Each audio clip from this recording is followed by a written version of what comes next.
Hey everyone, welcome back to Old World Legends, where we focus on growing the community. I'm your host Mike, and with me as always is Evan. So you're about to play a battle. Do you roll on the table or do you not do that? We're about to talk about it. That's right, we're going to dive into scenarios, but before we dive in, we've been at this for almost a year or so. Please do, if you like our channel, please do like, share, and subscribe, and please consider supporting us on Patreon. It makes a big difference. It helps us hopefully buy some more equipment in 2026. We certainly would like to upgrade our lights and our green screens to something a little bit better. Please do consider it. All right, Evan, let's dive into our topic. Okay, so we have Warhammer Battles, which is what this book describes as what some people call missions, other people call scenarios. And so when you have your army and you got your points and you got your guys together, but then what, right? So you show up at the game store with a friend and you're like, so should we play a mission out of the book?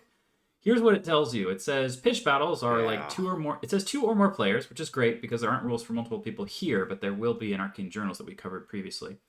And playing with more than two people is very fun. We have done that. It takes every additional person you add to the table is going to add 50% more time that it's going to take. So that's fine, but just be aware of that.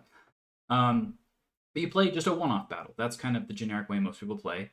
It brings up the idea that you could have a link multiple battles together, like with a campaign. However, it doesn't give you too much of a description about this later. However, the Arcane Journals do talk about this a little bit, which is exciting, and there's lots of great stuff in there.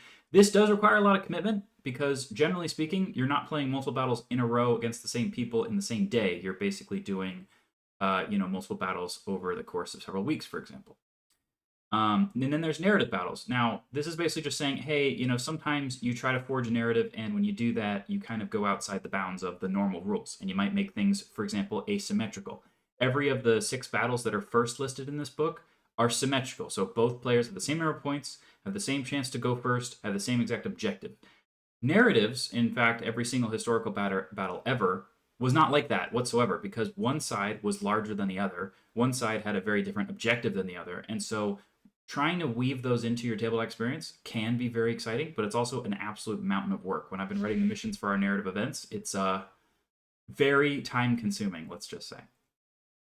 Yeah, I think it is interesting. So let's go back to the topics real Sure. quick. So I think this is one of, if you're a new player or newer player and you're just hopping in, they're giving you some basic guidelines here. Honestly, I think this section could have been written a little bit better. And I think, honestly, some of the descriptions in some of the 40K books, actually, in the last several editions, have been stronger about this. Also, one thing you'll notice lacking here is mention of competitive play, but that's where the match play guide comes in. We're going to go through this today. We're going to talk about what's in the book here. We're going to talk about the pros and the cons and how you can adapt it. I'd say if you are just being introduced to the hobby. All right, this section, they're really trying to give you guidelines. That's what they're really trying to do. If you're a new player and you just don't know what you're going to do, here's an area where they say, well, you could play the game in several different ways. And I appreciate that they definitely show and explain to players, no, there's not just one way to play this game. Right. There's actually a bunch of ways you could play this game, which is great because that's the great thing about the system and the format. There are a ton of ways to enjoy this game, and they're all just as equally as important and just as equally as awesome. Interesting to note, they don't mention competitive play here, but that is covered in the match play guide. But we're just going through right now what's in the core rule book and trying to give you an introduction, for our beginner series. I think the 40K game actually does this a little bit stronger, but let's just focus on what's in this book. So if you're new and you ask the typical question everybody asks somebody at a store, they ask their friend, they ask whoever, well, how much of an army do I need to do? What do people play? And the default answer pretty much globally is 2,000 points. Not saying that's right, not saying that's wrong. I'm just saying that is generally the default answer that most communities give.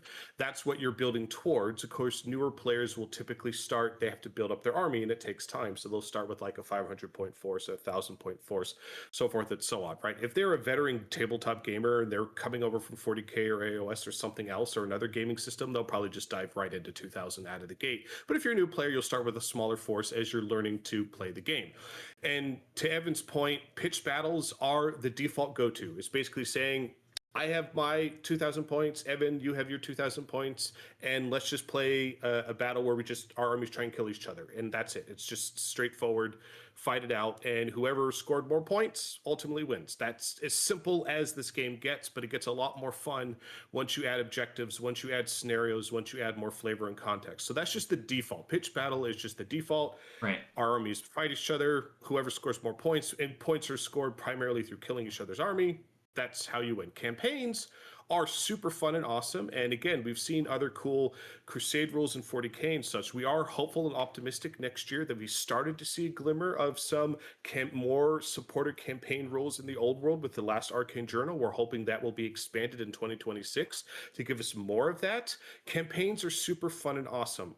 The problem is getting a group of friends to commit to playing a series of games over multiple weeks or months. It's very It is difficult. incredibly hard to do. And even with our local league, we get, I think the last time we had 30 people sign up for our local league, which is great. And you play a game effectively every 2 weeks. And the first, 4 to 6 weeks, the first month and a half to 2 months, lots of games played, very competitive. But after 2 months, most people just lose their momentum and they drop off. It's very hard to get them to finish off those last Well, games. and It's I will just hard say that to there do is that. something that happens to me quite often. There's a reason why I own 8 armies. It's because every couple months or so, I go into a very different, like, oh, I really want to play this other army now.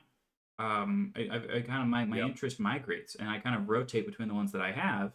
And that may be happening to other people too, where if you started a campaign playing as your Empire army, but a few months later you got some brand new boxes for Wood Elves or the new Arcane Journal comes out, and you're like, oh my god, I really want to be playing these guys now. So continuing the middle of some story where you're playing as a different faction, where you actually kind of want to start painting and building and doing this other thing, can kind of interrupt that. And so that this long running Yep. story doesn't quite. And look, you can maybe every individual person doesn't have the exact same thing happen, but over time, on average, this happens more and more. So Yep. when you have a campaign, try to have a very, very, very limited number of battles that you're trying to do and limited time frame to complete it in.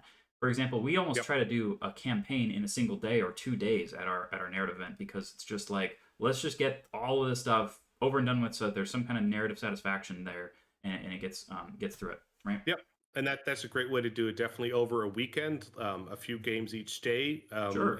I've seen a lot more success with that with communities beyond just our own doing that. So that's a fun way to do it too. And then, of course, the last one is the narrative battles. And this is really just a catch all of saying, hey, you want to change the rules, you want asymmetrical, you want to tell a good. Basically, it's like, hey, by the way, you don't have to do 2,000 points versus 2,000 points, and the only way to win is killing. Yeah. You can actually play Yeah. this game in so many different ways. Just be creative. And effectively, that's what narrative battle means. It means it's anything outside of the more competitive, attempting to be balanced scenarios. Anything that's asymmetrical or outside that bubble, they just say, yeah, it's a narrative game. And that's generally what the communities accept. Either, yeah, somebody, if I'm going to an event, it's either a competitive event, in which case, whether it's singles, whether it's doubles, whether it's teams, and we have the same number of points, we're usually playing the same kill point scenarios and the same things at the same time, the same objectives. Anything outside of that, almost everybody globally will say that's narrative, just because it's a label they put on anything outside of the competitive Right. framework. Definitely, and that's fine. But that doesn't mean that it has to be pigeonholed any further. It's more that competitive play gets pigeonholed into it's only one particular thing, and you do it that particular way, right? Yep. Um, Yep.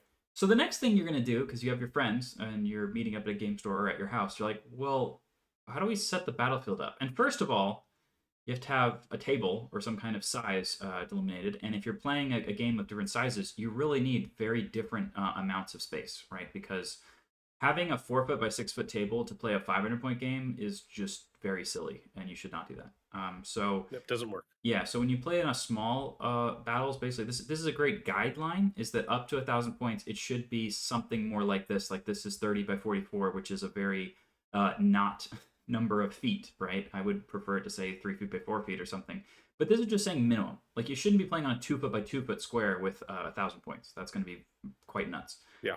Especially because in Yeah. Old World, particularly, units can flee off the table and then they're dead, right? So the size of the battlefield can matter tremendously. In fact, the shape of the battlefield can matter tremendously. And you don't necessarily have to play on a square or a rectangle. You could play, if you have a round table at your house, you could just use that and just have fun. That's fine. But use this as a guideline. If you try to play 2,000 points versus 2,000 points on a 3 foot round table, that is going to be insane. Okay, like everyone And wants to be fleeing off the experience table. has been, I don't think all the guidelines are great. I do think these sizes of battlefields are actually pretty spot on. They feel pretty right for the sizes. I think the biggest difference between older editions of Warhammer Fantasy versus old world where we are today, and in the future where we're going, is that the scale of the system is going from a 28 millimeter model scale to a 32 millimeter scale, just as the other AOS and 40K games are. And they've already started to do that in this edition with Marauders and other things. And even at the beginning of this edition, where they said, no, a lot of those 20 millimeter bases, put them on 25s. A lot of those 25s, put them on 30 millimeter bases. So there is a scaling up that has occurred this edition, though a lot of older bases are still allowed to be used for older models. I expect more scaling up of bases will continue into next edition. That being said, the default of, if you're playing a default 2,000 point game, a 4-foot by 6-foot table is the default expectation, and that's actually what a lot of the people, if you're buying the vinyl mats that you roll out, right, the neoprene mats, that's typically the sizes they sell them. And they do sell them in other sizes though too, if you want to play smaller sizes. So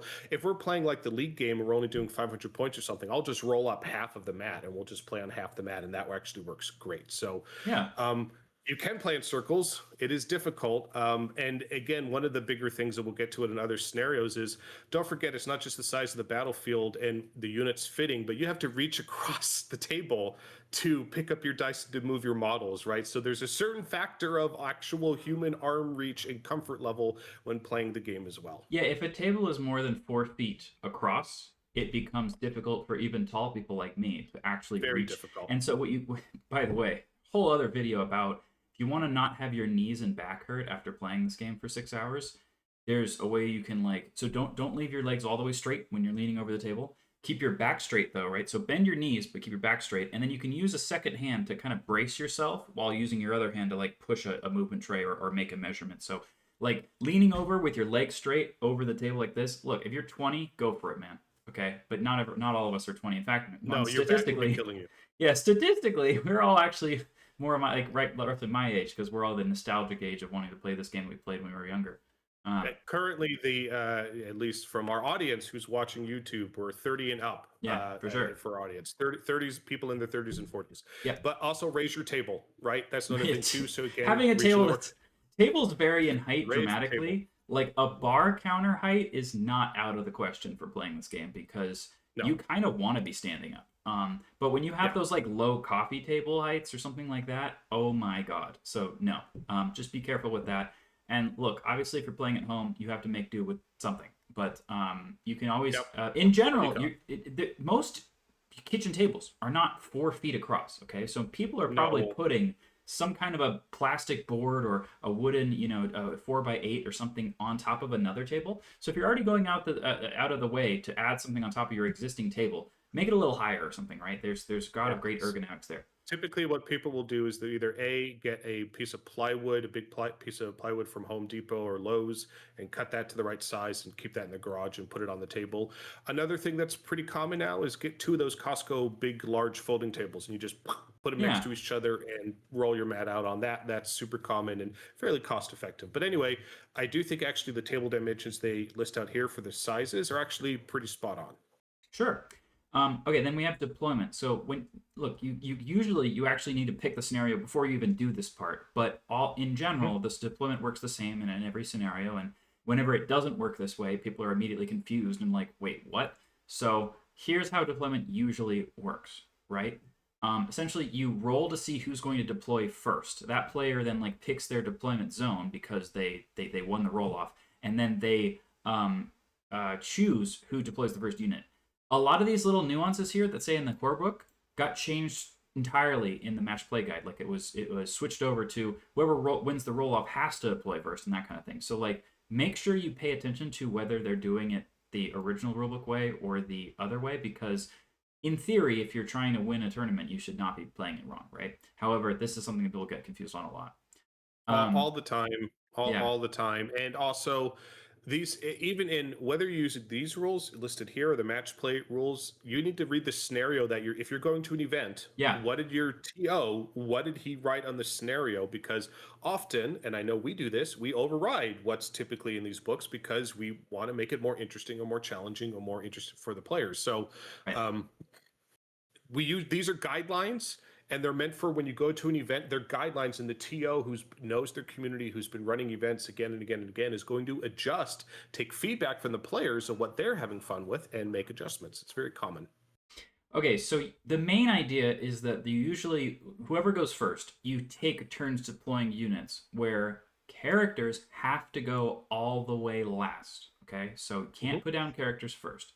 Then you take turns deploying units, and at any time you can put war machines down, but when war machines go down, they all go down at the exact same time. So people usually use this reference of how many drops do you have? And if you're super new to this game, you're like, what the hell are you talking about? Well, what it is it's every individual unit in your army plus one for all your characters that are all going down at the same time. So that's one drop. And plus one for every, if you have war machines at all the war machines go down at once.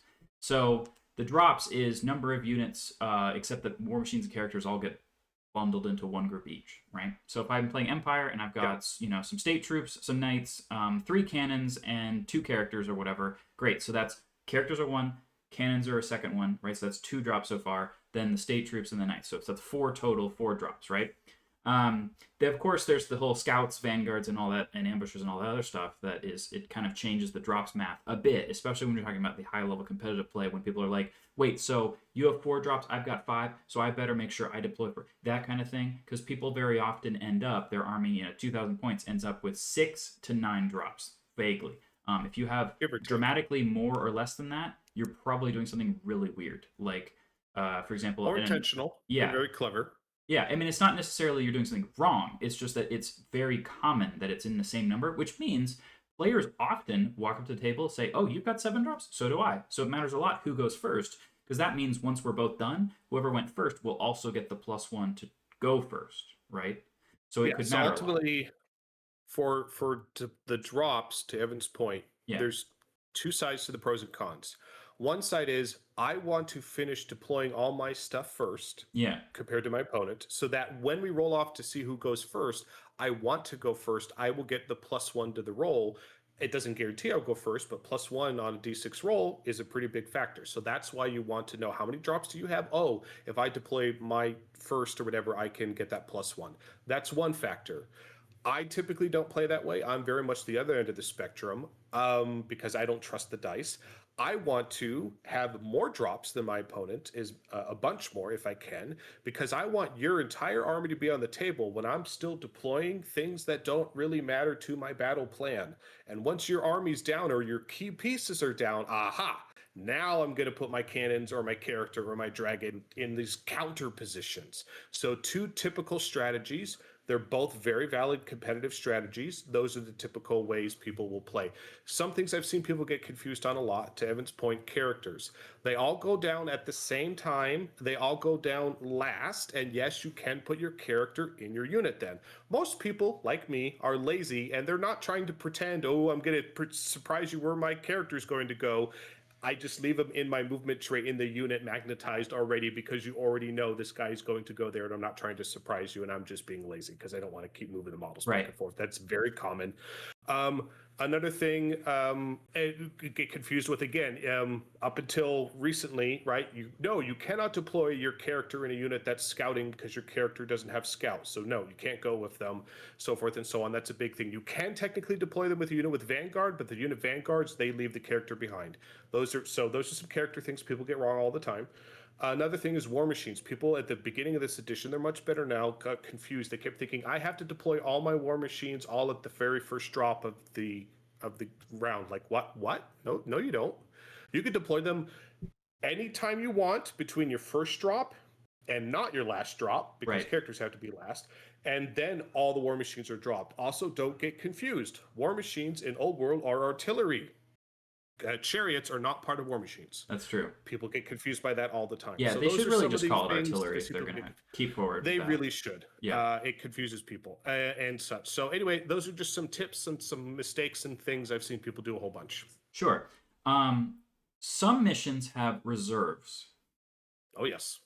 I'm eye rolling because I like that missions have reserves. However, it causes a lot of problems with people who are so not used to this happening that it Hmm. causes tons of confusion. So exactly how this works, and the rules are a little bit messy because it's not exactly like ambush. It varies dramatically. So it's kind of like ambush, except first of all, characters can join a unit and then roll to, like, usually with a reserve, you have to roll to see if they're going to show up, right? Not Yeah, always. Look at the mission. not Sometimes always. you have to, sometimes you don't have to.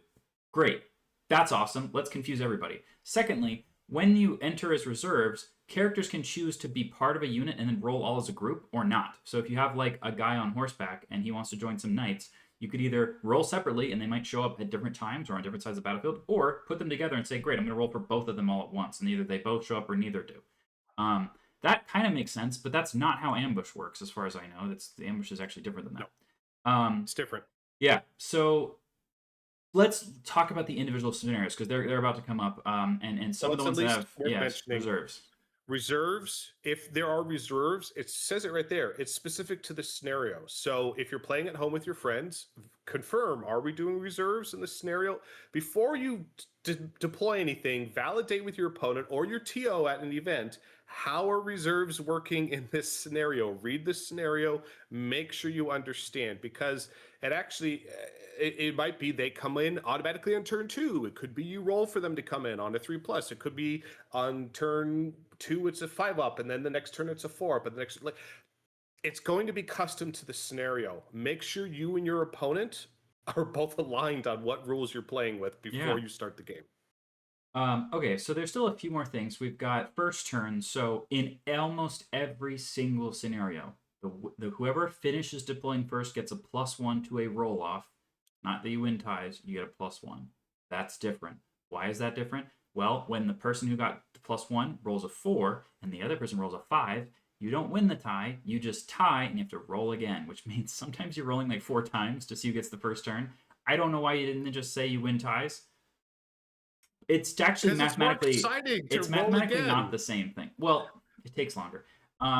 It does take longer, but people are like, oh, you tied me. People love having to roll off and beat the tie. They don't take it out of the game. Don't streamline that, Evan. That's a fun part of the game. We should really have a big fight where you and I disagree hardly about which parts of this game should be streamlined and which parts shouldn't, because this is one that I think would make a lot of sense to say, screw it, you just win the ties. We can now not have to roll 4 times in a row. Well, at the next event, you watch how many people are smiling when they have to roll off between, and they get all excited. Oh, I'm going to beat you this time. We'll hold a poll in the Discord. All right.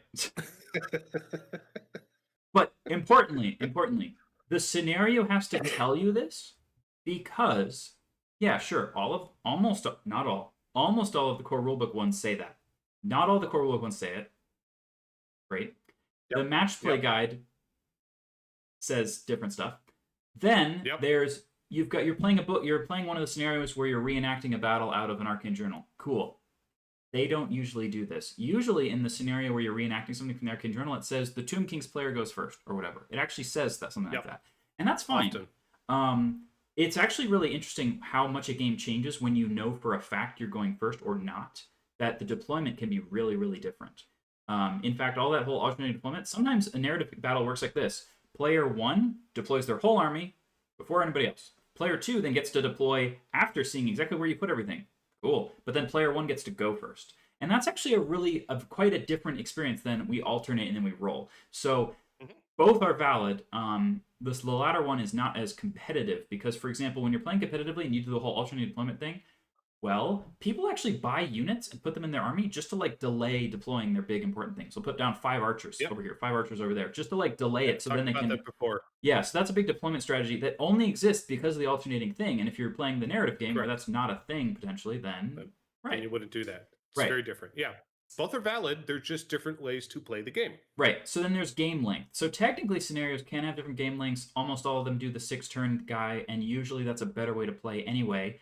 However, there's 2 caveats to this. One, there is certain scenarios that say, hey, when a certain thing happens, like you break the enemy force or you capture the tower or whatever, great, game over. That's it. Okay.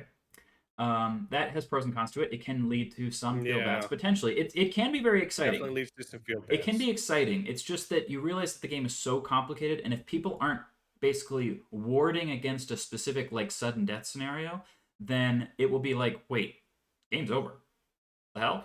right? I think those scenarios are better if like we're playing a 1 day event and Yeah, all the scenarios all work this way and everybody knows that, sure. then you can custom build your list knowing that's what you're going into. But if you're just like, I build an all-rounder list that just happens to, I didn't prepare for this scenario, it could lead to some, it often, not can, it often leads to feel bad moments, which is why I don't run those at our events because people just don't Sure. often are not happy.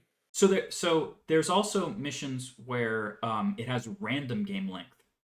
This is another massive problem for basically for tournaments where if the game it's so if you don't know, random game length is like, okay, we get to turn 5 and then we roll a die, and on like a 1, 2, or 3 we keep going. On a 4, 5, or 6 the game's over at that moment.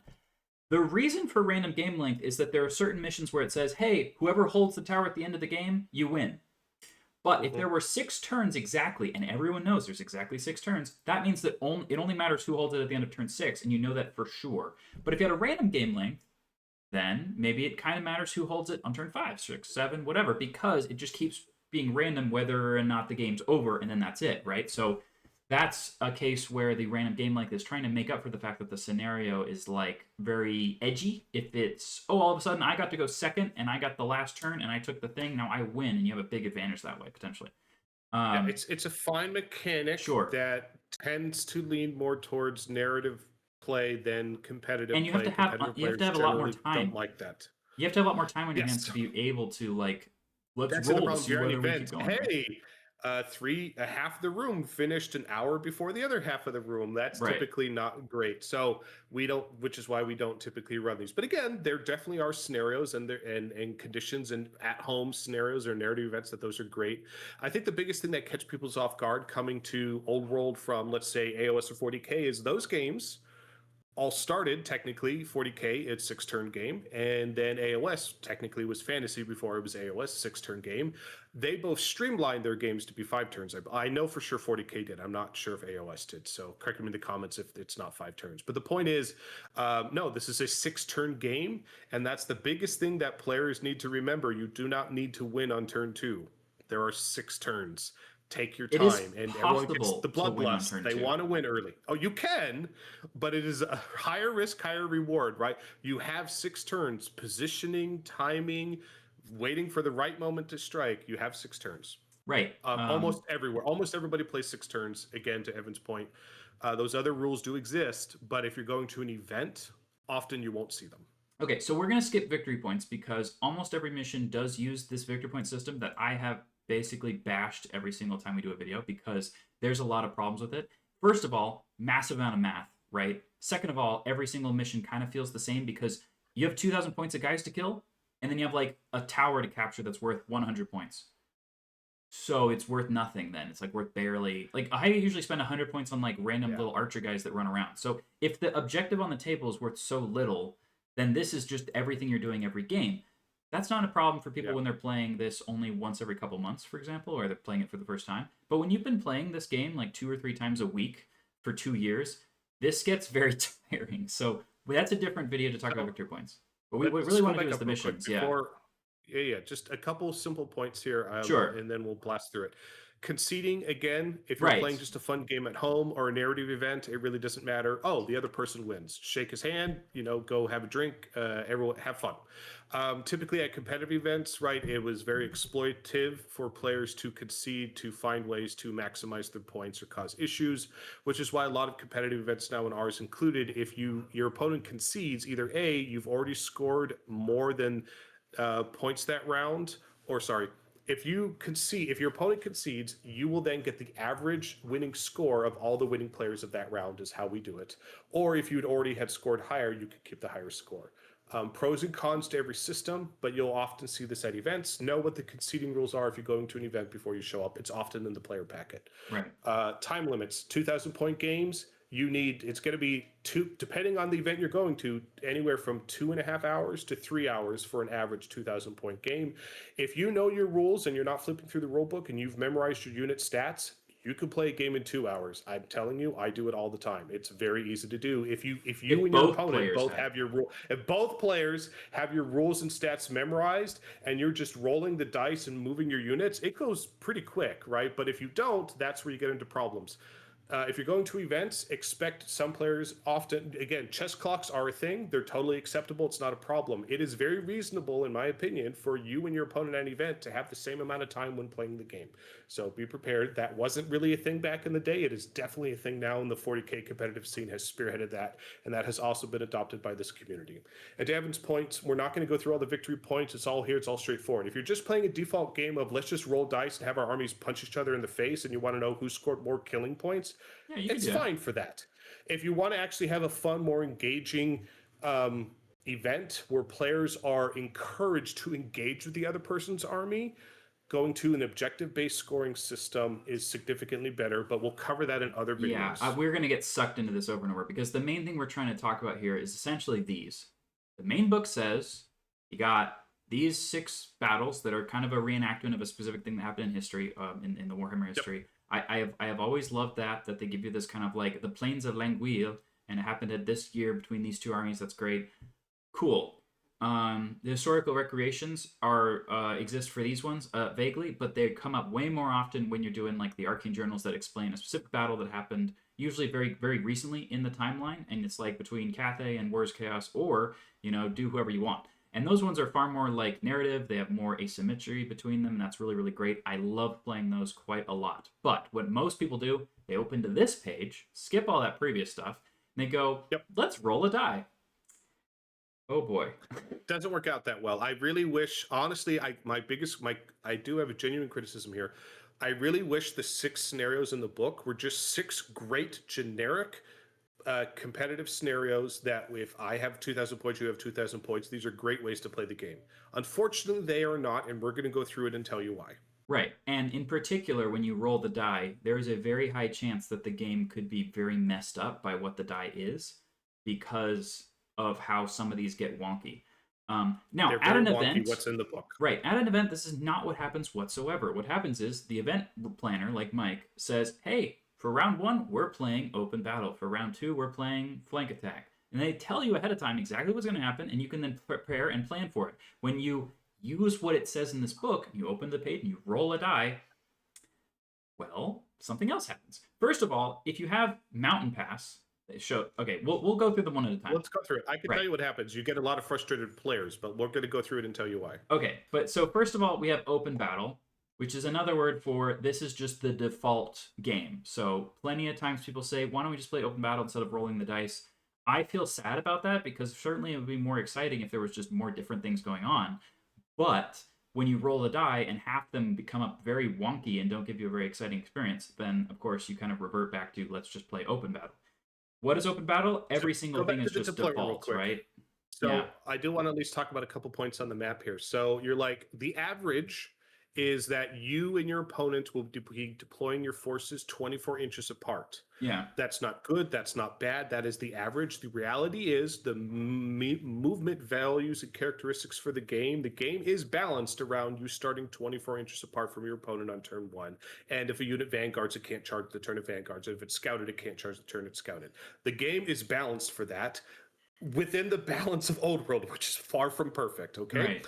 Now, the other thing you'll notice on this map, it's also showing not the borders, the actual dimensions of the table. It's just showing you how far away your deployment zones are. Right. It's doing this again back towards, remember the battlefield sizes up there? They were minimum sizes and they were different sizes. So, right, it doesn't matter if you're playing on, half a table or a big 4-foot by 6-foot table or a larger table. This is how far away. So your deployment zones could actually be significantly larger, actually, than what that picture shows relative to the table you're playing at. They started doing this in 40K.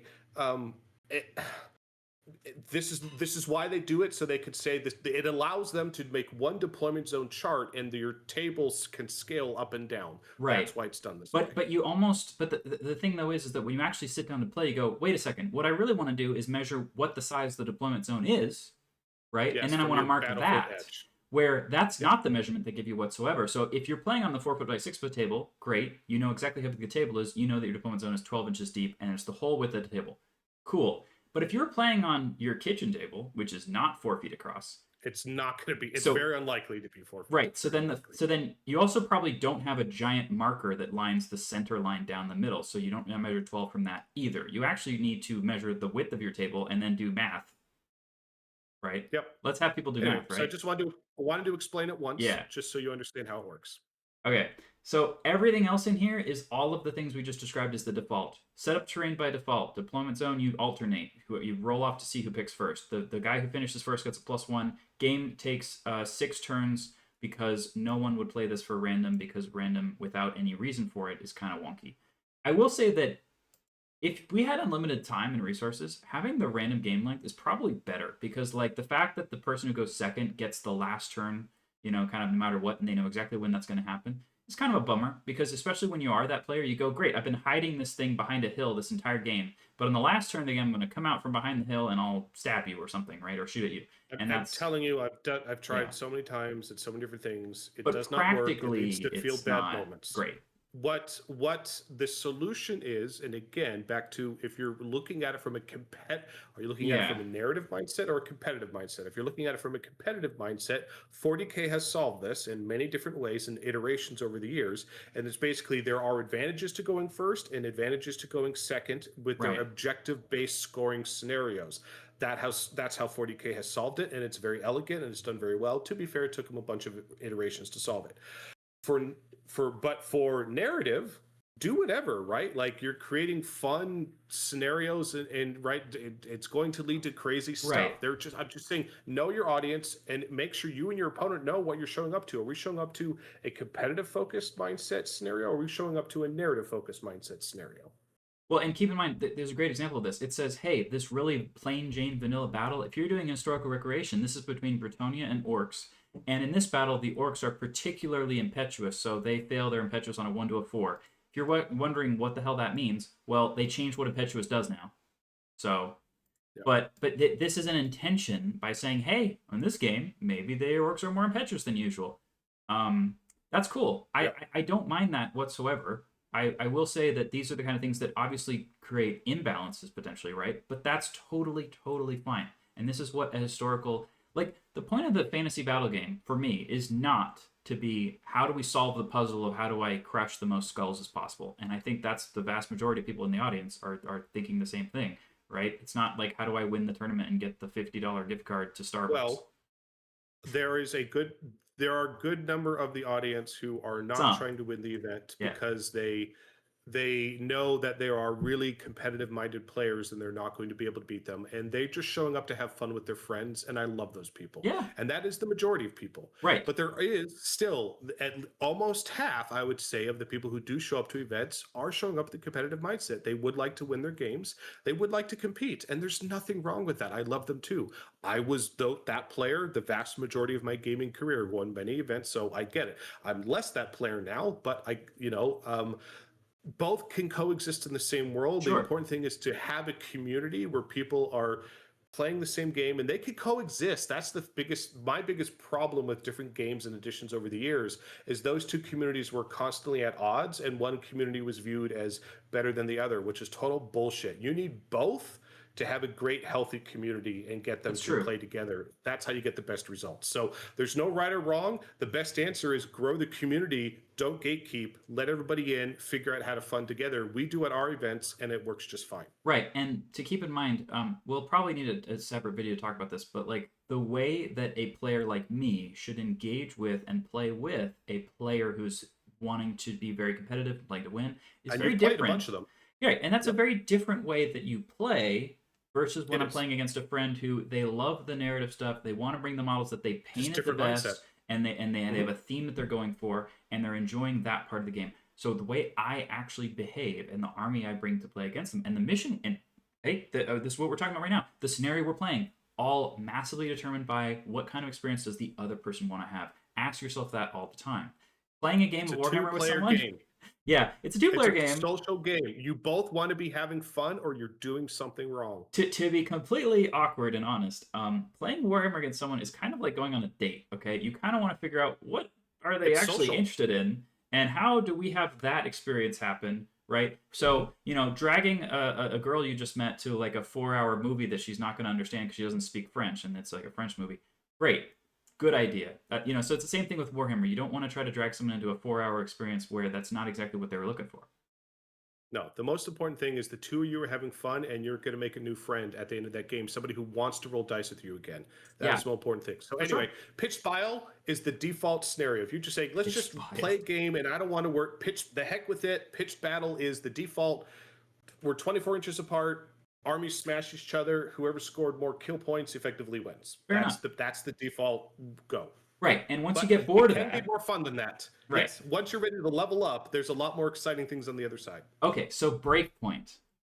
So Hmm. first of all, we got a deployment zone that's different. I love this deployment zone a lot. Why do I like this deployment zone? Well, when you don't let people have the corners, first of all, dwarf players get angry, which I love. They're adorable. They're petting their beard and they're going, I should get to have the corner, but I don't get to have the corner.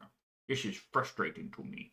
Anyway, this feels more like a tactical engagement between two armies when you're not allowed to deploy all along the line with your like 75 different cavalry units and it's all just a wall that runs at you. Having a space where you can try to run around somebody else is great. This mission is also a great deployment for if you have any ambushers at all. Like being able to have some kind of a space, because if I have ambushers and you know I have ambushers and this deployment is not like this, well, you can start off the game by just putting guys all over the place to just block off any way to come in from behind you. And if we deploy It's like harder this, to zone out ambushers. yeah, exactly. So it's more engaging. Hey, look, Mike, the word we like to use a lot, engaging, right? Yep. Yep. And the other Secondly, thing about this deployment, that yeah, 18 inches, that's not yes, 24. it's That's closer. the closest you should ever let any two armies deploy. And even then, 18 inches, if you deploy on the line and someone has Bretonian Pegasus Knights or flying something with Swiss Stride on the other side, be prepared that you are likely to be charged turn one. So the other thing, please remember, Right. players, just because your deployment zone lets you deploy on the line, you do not have to. Yes. And you can Please measure do. anything Yeah. at any time in this game. Please remember, you do not have to deploy on the line. You don't have to get charged turn I have one. seen so many. Okay, I'm really new to this game. Just here to have fun. I'm playing dwarves. I'm gonna put my quarrelers on the front line of this mission. My opponent Just six is turn game. playing. My opponent is playing Bretonian Exiles, and they have a peasant. So first of all, they get to roll to go first, right? So they don't have to pray, right? So I should be thinking, hey, maybe they'll get the first turn. Secondly, they've got like fly 10 with swift ride, so their charge range is 19, but they could roll a 24 or whatever freaking stuff, right? Hmm. I'm gonna put Hmm. my quarrelers on the front line where they're not gonna get to stand and shoot. It's like, guys, back up a little bit. But I like this a Yeah. lot because the 24 can actually make bringing in an infantry army that wants to get in close combat feel like you did Yep. something wrong. So having 18, having the option to try to go a little bit closer and kind of rush in on people, I like a lot. And also gives you a depth, right, where you can have multiple units in front of each other. If you want to have some skirmishers out in front and then you want to have a line of troops behind them, you can actually do Yep. that in this deployment. So I like the deployment zone layout a lot. Yep. Variety is great. Love Okay. it. But all of those things we said about basically when the deployment zone's different, use the brain. Think about what you're doing. All right. You still do set up the train the same way. Deployment alternating. Whoever finishes first gets +1. Game length. There's no turn limit. Just play until somebody has a breaking point. Yeah. Don't ever do that. So first of all, all the things we talked about. So that means you're just going to play. So if both sides are like artillery focused forces where they just sit back and shoot, you will literally just be playing for like 8 hours.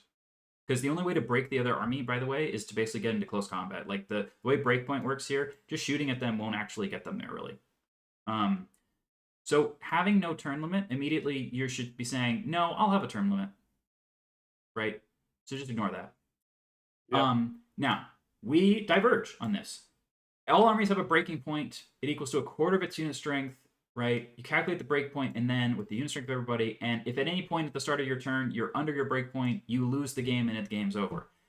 That can feel bad for some people, especially when their army is a bunch of crappy ass goblins and 40 of them just ran away and got run down. And now all of your black orcs are like, hey, wait a second, what happened? And you got broken, your army was broken, and then you lose. Sure, that can feel a bit weird, and when you're not ready for it, it can feel bad. I also will agree with you because I'm cutting you off because I know what you're going to say. You freaking hate all of this stuff. Unit strength for this, I can't stand. I really don't like this a lot because, like, my dragon is unit strength 10. So, like, my whole army can get destroyed and my dragon's still there. And it's like, well, actually, I'm not even under 25% yet because the dragon is, like, more than a quarter of the army. So you have to kill it or else you lose. I don't like this whatsoever. In all the previous editions of this game, Breakpoint was based off of how many banners you had, which I love the shit out of because it feels like a real army that was actually being tattered and like ripped apart. And it's like, oh god, we lost. Like everyone's retreating from the battlefield when your banners are gone. I like that a lot. This one says no, use unit strength. So again, I'd say it's Yeah. similar to other things. If I don't like these. I've never had a good experience with events and players. They show up and like, hey, we're going to do a pitched battle, and then we're going to do breakpoint. 9 out of 10 players are going to throw things at me if that happens at an event. That being said, it is a fine mechanic, just not one to make a balanced list, especially with the current meta and the way people craft lists. You need to make a list specifically crafted for this type of scenario. So if we were to do, again, a one-day event and said, hey, I'll tell all the players in advance, this is a breakpoint RTT. And all of them are breakpoints. All of them are breakpoint scenarios, and everyone custom made their list for that. That's awesome, right? Sure. I think that's great. Or we prepare people in advance. We're going to do a narrative event, and breakpoint will be relevant in every scenario on top of whatever the scenario is. Like, this is just a fail condition. As long as people are aware in advance, and it's not a one-off because when it's only one of 3 missions. I'm Yes. sorry. The reality is players will not custom make their army in order to survive through one mission. They'll just like, well, I'll just risk it, and nobody prepares for it. I've tried this multiple times, and not this rule. It's just to be totally clear. People just won't do it. Here's what happens every time you play Breakpoint when it's a random, not thought about ahead of time game. Let's play.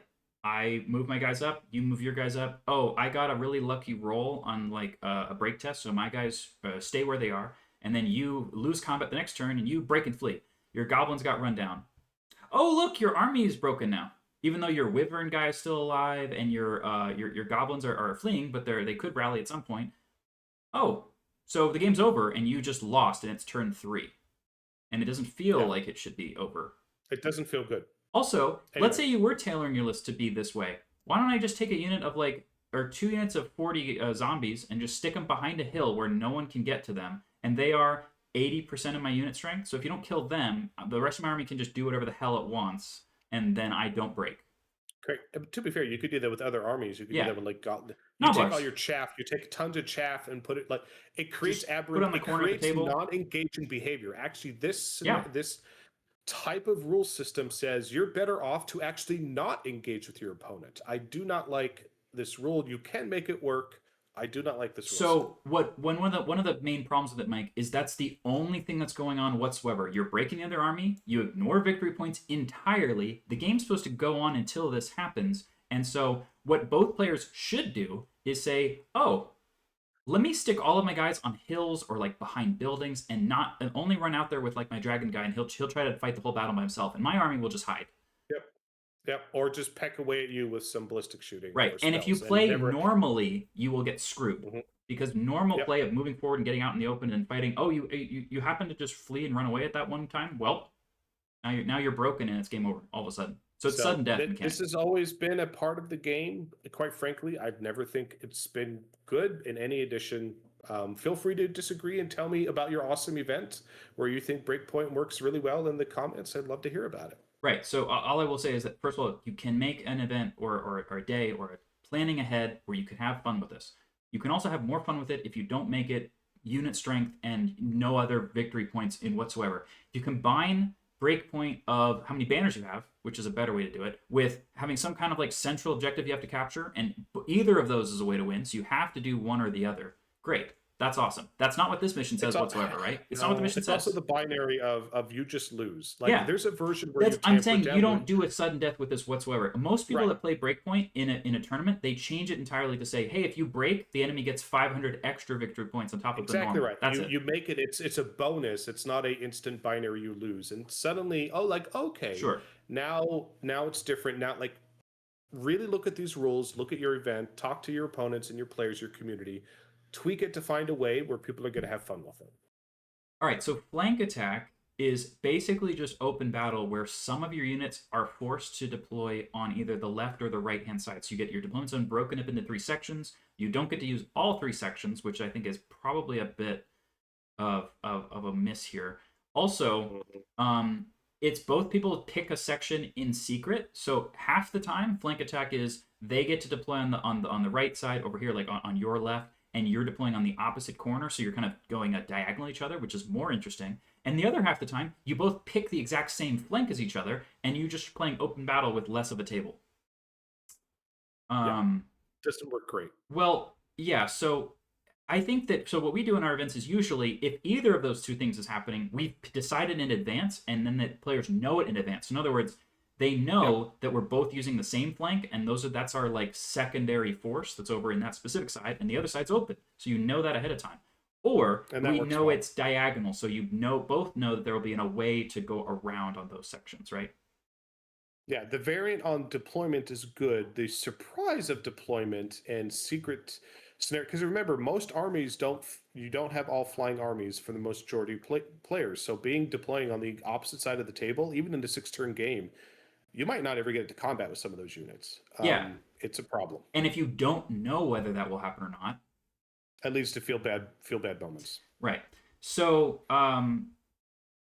it's the same thing with deployment, winning the roll off, right? I mean, this stuff gets repeated over and over, but the problem is that's fine when you use it the same way. As soon as you have a mission that then repeats all this stuff and changes it slightly, people just miss it entirely, right? Yep. Now, it's a lot to read. Yeah, and then, so the fact that the stuff, it for our events, right? You make it one page first of all, right? Yeah, that's my goal. If the rules of a scenario, well, it's actually half a page because the top of the page is the deployment picture. So I restrict their scenarios 99% of the time to half the page, because if I have to write more than half the page, people aren't going to read it, period. It's just too complicated. So I'm like, we got to streamline this somehow. So there are times where I do want to streamline things. Another problem here is, hey, it starts out with do a bunch of math for your army. That's a bad way to start a scenario. I don't like 33% of your points because, Mike, what's 33% of 2,000? Can you do that in your head? Not really. I know. It's just a problem. So what we streamline this to is when we do variants of this, we basically say you can deploy in this alternate deployment zone. You have your primary deployment zone and your reserve deployment zone. You can deploy up to 2 units. Often we say that don't fly in reserve deployment zone. So again, we just do it by number of instead of this. So there are ways that mechanically what they're trying to accomplish here is actually really fun, and we do it often. And we found ways to streamline it to make it less surprising, less frustrating, and less having to do the math. But the core of what they're doing here works and is fun. Right. Everything else about this is basically just you still do the roll off. This one, you do not get a +1 for finishing first. Nope. Who remembers that that's the case? Nope, right? Nobody does. Oh, and sometimes when we do this scenario, we actually do it so you can redeploy units into the deployment zone after you've deployed both armies. So actually, it's a fun little twist we often do, and that goes over well as well. Oh God. So we've got meeting engagement next. Woe betide you who show up with your friends and go, oh, let's roll a die, and you roll a 4, because then you get meeting engagement and you go. We did this once, and we've never done it again. So let's break it down one at a time. What's wrong with this mission? First of all, what did you say, Mike, about deploying how close? Yeah, if you're deploying versus a super fast Bretonnian or all mounted or crazy melee chaos list, you're going to have a bad time. Also, you're going to have a bad time. The idea behind meeting engagement is the idea that the forces are marching towards each other, and some of them haven't shown up yet, so the battle is just barely getting started. Why are we starting this close? This almost feels like narratively it's telling me that we're actually in the middle of a battle that's going on for a while, and people are getting exhausted and they're tired and they're just trying to get that last shot in. So it almost feels like the opposite of what they're telling us here. Now, there's a reason why you're so close, which is... Too close. But the reason why you're too close is because you're supposed to roll a die for every unit in your army, and if you roll a 1, that has to be held in reserve. So if some of your army isn't ready, Mike, what happens every single time you play this mission? We did it once at one event in the year 1 of the first RTT, and we've never done it again because the number of people who basically immediately lost the game because they rolled more 1s than their opponent. Their opponent's whole army showed up. Yep. And then I literally had half or like a third of their army not show up. They already lost the game before they've even deployed anything. We have never done this again. Yes. Oh boy, people were not happy. Also, every army that's not I have a dragon and a bunch of random crap has a character you're trying to put in a very specific unit. What happens when the character Yep. doesn't show up but the unit does? The synergy is totally broken. Yes. So, what very, very, very often happens is the Bretonia player rolls gets no ones whatsoever. So they put all of their fast cavalry, Pegasus Knights, and stuff right on the line so they can rush you as fast as possible. The Beastman player rolled ones on his general and on like his wizard and on a unit of 40 gore. So he's got a bunch of random crap that has no leadership bubble, no spell protection, all trying to not die before the other stuff shows up. The general's not on the table, so because he's not there, he can't use Brayhorn to help the ambusher show up in time. So all of the ambush rolls you roll on the first turn get like totally wasted because they the general's not there, and then you don't have any way to dispel the spells that the other guy's casting. So he's casting a spell to make him fly faster. He's casting a spell to give him a ward save or something like that, and he's rushing towards you with all this crap while you have no way to dispel because your wizard didn't even show up yet. This, Yep. So you can play this mission in a different way. The different way to do this mission is to let the player decide that a certain number of their units do show up and everyone else is in reserve. That has its own pros and cons. So, in fact, this mission should almost be the opposite. That, like, if you're all 6, they get to show up. Otherwise, they're in reserve. Because it should be a very small amount of your force is actually here, and the rest of it is coming later. And you should get to pick which one's which. Because if you don't, the game is just literally decided with that first roll-off, and that's it. Again, there is a version of this that I think works well if you plan it in advance with your opponents and everybody, and you say, we know we're going to do this for Right. multiple missions. And that's where you have a sideboard.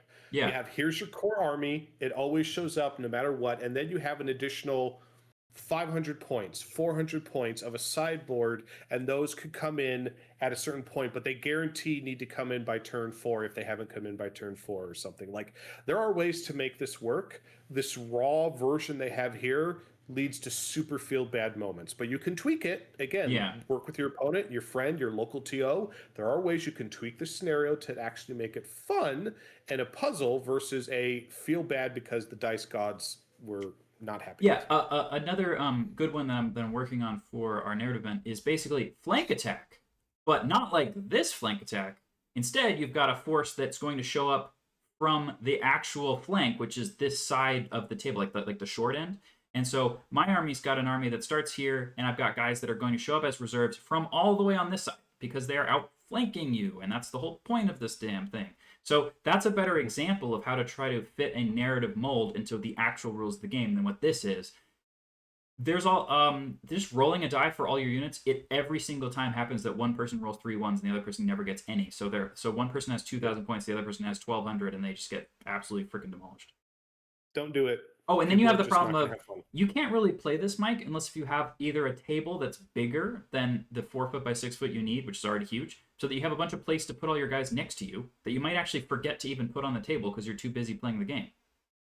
Or Yeah, having well, a one second thing I table. always tell everybody who have reserves, because I've been playing for over 30 years, if you have reserve units, put them on the table. Yeah. I know they're not deployed. Put them on the them middle of somewhere. the table, within your peripheral vision, so you see them. Because the number over the years of times, like, I'll remember, and nope, they forget almost every time. They need to be within your peripheral vision, and just put them off to the side, and your opponent know that, hey, they're not on the table yet. It's actually good for your opponent too. Sometimes people get clever, like, ooh, I'm going to put it under the table. My opponent knows about it. I told him at the beginning of the game during the muster, but I'm going to put it under the table, so maybe he'll forget. And then you forget. It happens all the time. Like, oh no, I forgot. Anyway, moving on. So then we have Mountain Pass. The only thing different about this one is basically the deployment, and there's some rules around the table edges. But what do we see here? Well, you're playing the long way. There's a lot of cool things that can happen with Mountain Pass, but here's what often happens. You've got some impassable terrain around here somewhere that's going to make it even narrower because you're just slowing people down even more. The second thing that often happens is you don't have easy access to the short ends of these tables because you're playing next to other players who are on either side of you or something like that. And so you can't really stand next to where your deployment zone is. And you have to keep walking back and forth to either side of the table to be able to reach stuff. So in order to play Mountain Pass, you literally have to know, like, for example, at our tournaments, before we can have Mountain Pass, we have to know that the venue has space on all sides of the tables. Because if the tables are next to each other, you can't play this mode. Yeah, if you could walk around the table, if you're in a big enough space, great. It works just fine. If you're like most people and you have playing at a local gaming store or a small space and space is very limited, it doesn't work at all Right. because you just can't. Also, reaching across the table becomes a big issue. I will Sure. say though, the one thing I do and do like about this scenario, and we have to also, if you're playing, I'm the melee army and I'm playing the artillery army, you're not going to have a good time in this scenario. But the one thing I do like about this scenario, which we have incorporated into different scenarios, which has been fun, is the impassable table edges, Yeah, having the which it edges does that you have can't listed leave. below. So let's scroll down and talk about that real sec, because that actually is a really cool part of this mission that we have incorporated into some other scenarios, because it's fun knowing like, oh, I can't flee off this table edge. That actually creates some interesting situations. Yeah, so it's the bottleneck rule. So units can't enter or leave, whether it's by fleeing, coming in from reserves, ambushing, or whatever, on the long edges. So if you're in the center of the table and you're in a combat and you've got charge in the flank and you run away, you don't just run right off this edge, which is really close to you, right? Instead, you run. You have to go and treat all these long edges as totally impassable unless you have fly. So you can fly over them and whatever, but obviously that's relatively rare. So you're just going to run the other direction. That's one thing we didn't even mention with this. This has a diagonal deployment zone. What happens in diagonal deployment zones all the time? Well, your armies are made out of square units, and the square units often run in straight lines. And when they run in a straight line, they often just flee off the table because they hit just a corner off over here and they run away. Yep. Because if you So, get one toe off, you're gone. yes. But anyway, so having the long table edges saying they're impassable, so effectively the unit runs into it, and when you run to impassable, you then have to pivot and go the direction around the impassable, the closest distance to get around it. So it actually it is fun to incorporate those in other scenarios with other missions and such, even in normal deployment zones. That's actually a really cool rule. I'd encourage people to experiment with that. It's a cool rule. Oh wow, this is really, really cool. So it's saying that in the historical recreation, the Bretonnian men-at-arms could have heavy armor to represent that their lord's more wealthy, and the Westerland armies can have unlimited veteran state troops. Like, this is a cool idea that they're trying to put into the scenario itself. Obviously, no one has ever done this ever because they didn't put it into an army book that said, hey, if you're playing as these people, you can buy this upgrade. And if they did, people would actually be using it. But because they put it here instead, it's not coming up, right? So it is interesting that they're trying to put flavor in here in a way that people often don't engage with the game and haven't even read. I think part of the challenge is people love the variant rule ideas that are presented, but presenting them as here's a flavor text for historical recreation. I think historical recreation as a whole is a less popular form of playing the game and such. And it's really like, what does everybody do? Even with the new arcade journals, when here's cool new scenarios, they immediately skip past all the fluff, all the narrative, and go immediately to what are the rules? Are these cool rules? Oh, these are cool rules. If they are, then there's a chance they'll go back and read the Right. narrative. But most players won't even read it then. So you need to start with there are some cool ideas in there. Hope maybe they'll manifest at some point into arcade The journals. critical problem is that Warhammer is a game about building your army that's your way for your reason and with your character that you created with the backstory you Yep. like. This is saying, Yep. actually, don't do any of that. Make it a very specific way to reenact it being that way. And the people who are really interested in doing reenactments, like I am as well, they're usually playing bolt action or historical war games because they're Different games. reenacting things in those games. And Warhammer is all about I want to do my own stuff. It's a way Yep. more of a you have this whole plethora of things to pick from and you just go with. Oh, we get to my favorite mission, Mike. Especially out of these Some good six. stuff on this one. Yeah. Lonely Tower. Mhm. Okay. Yep. First of all, terrible name. Why is it a terrible name? You don't have to use a freaking tower for this mission. You don't have to. It says it in the rules, right? I'll go find the spot. Now, the picture indicates that. But you don't have to use a tower. You can put any special feature listed on page 272 on the center. So it can be an arcane ruins or I always forget the exact name of these things, but there's the Monument to Glory, right? There's the arcane Because they shouldn't monolith. use specific names. They should just have categories and special rules you attach. So go watch Sure. our terrain video. Yeah, but We the talked special about features that. are really cool, and you put them right in the center. That you controlling them is the main point of this mission, or it's supposed to be. And then you just play over it, and your battle feels different because one day you used a tower, the next day you use the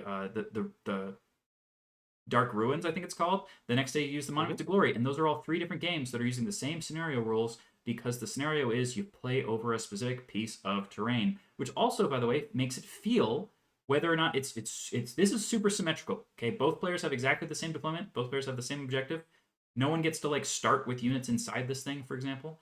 But you have a theme, you have a story, you have a narrative. In fact, I just said no one can start inside of it. Well, you can if you have scouts, because you can just you deploy your like scouting like rangers, for example. You take a unit of 10 rangers and you just deploy them inside the tower or inside the dark ruins, and that's interesting. That hey, that unit that normally just stands there and just dies, well, now it's doing something interesting. It's standing inside the objective. That's great, right? Yeah. Okay, so I skipped this a little bit. So setup. You put a special terrain feature in the center of the battlefield. It doesn't have to be a tower. They very specifically say that's here. Okay. Then and then you deploy like normal, and you do the first turn. Whoever finishes gets the +1. So everything else is the same. This is interesting. It says you get to pick whether it's fixed or random.